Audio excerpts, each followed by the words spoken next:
அனைவருக்கும் வணக்கம். Fair delimitation இதுதான் இப்போ பேசு பொருளாக இருக்குது.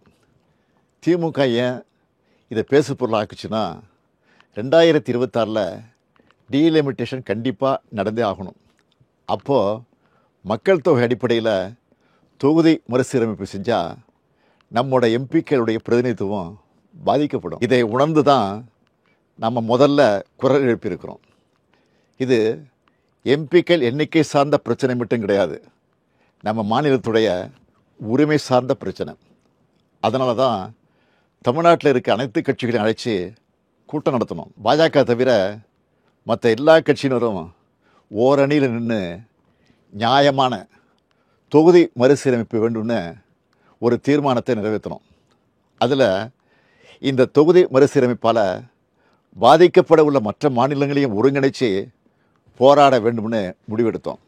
அதுக்காக ஆந்திரா, கர்நாடகா, கேரளா, தெலுங்கானா, ஒடிசா, மேற்கு வங்கம், பஞ்சாப் ஆகிய 7 மாநில முதலமைச்சர்களுக்கும் நாடாளுமன்றத்தில் பிரதிநிதித்துவம் இருக்கக்கூடிய அந்த மாநிலங்களை சார்ந்த எல்லா கட்சிகளோட தலைமைக்கும் நான் கடிதம் எழுதினேன். அந்த கடிதங்களை ஒரு அமைச்சர் மற்றும் ஒரு எம்பி அடங்கிய குழு அவங்கள நேரில் சந்தித்து கொடுத்து விளக்கம் அளித்தாங்க.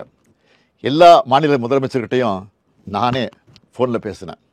இதை தொடர்ந்து சிலர் நேரடியாக வர்றதாகவும், சிலர் ஏற்கனவே ஒத்துக்கிட்ட நிகழ்ச்சிகள் காரணமாக தங்களுடைய பிரதிநிதிகளை அனுப்புகிறதாகவும் சொல்லியிருக்காங்க.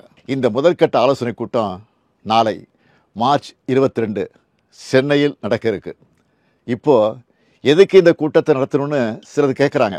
தொகுதி மறுசீரமைப்பால் நம்ம தமிழ்நாடும் நம்ம அழைச்சிருக்கிற மாநிலங்களும் பாதிக்கப்பட்டால் இந்திய நாட்டில் கூட்டாட்சிக்கான பொருளே இருக்காது, ஜனநாயகத்துக்கான மதிப்பே இருக்காது.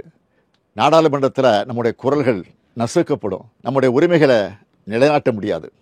இது இந்த மாநிலங்களை அவமதிக்கிற செயல். எனவே மக்கள் தொகையை கட்டுப்படுத்தி சிறப்பாக செயல்பட்டு நாட்டோட வளர்ச்சிக்கு பங்களித்த மாநிலங்களுக்கு ஒன்றிய அரசு தண்டனை கொடுக்கக்கூடாது. அதனால தான் தமிழ்நாட்டில் இருக்கிற பெரும்பாலான கட்சிகளோட ஒருங்கிணைந்த சிந்தனைப்படி மற்ற மாநிலங்களை ஒருங்கிணைக்கிற இந்த கூட்டம் நடைபெறப் போகுது. இந்த கூட்டத்தில் ஒரு முடிவெடுக்கப்படும். அதன் அடிப்படையில் அடுத்த கட்ட நடவடிக்கைகளை மேற்கொள்வோம். நம்மளோட நியாயமான கோரிக்கைகள் நிச்சயம் வெற்றியடையும். நம்மளோட இந்த முன்னெடுப்பு இந்தியாவை காக்கும். நன்றி, வணக்கம்.